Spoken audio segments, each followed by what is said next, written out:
আজকের ভিডিওটা তাদের জন্য যারা বাংলাদেশে থাইকা এরকম একটা কারের সাথে ছবি দিয়া নিজের গর্ববতী মনে করে। এই যে দেখেন, এই হচ্ছে গাড়ির অবস্থা, দেখেন কত ময়লা, এগুলার এমনি ফালায় রাখছে, তার মানে বুঝতে পারছেন। আর এটা কি দেখেন, দেখছেন ময়লার অবস্থা, এইসব গাড়ি মানে ফালায় রাখছে এগুলা, মানে এরা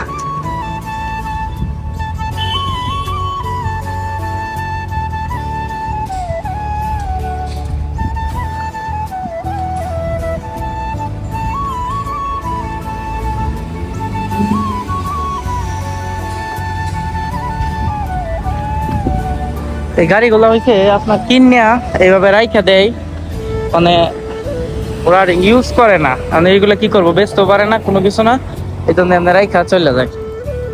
দেখছেন গাড়ির অবস্থা, আমাদের দেশে গাড়ি চালানোর জন্য পায় না, আর এই দেশে দেখেন কোথায় রাইখা গেছে, দেখেন ময়লা পড়তে পড়তে কি অবস্থা। এই জায়গায় রাখার কারণ হচ্ছে আপনার শহরের ভিতরে বা অন্য জায়গায় রাখলে এইগুলাতে আপনার এই পার্কিং দিতে হয়, পার্কিং এর টাকা দিতে হয়, তাই এইসব জায়গায় এসে রাইখা দিছে, পার্কিং এর টাকা লাগে না।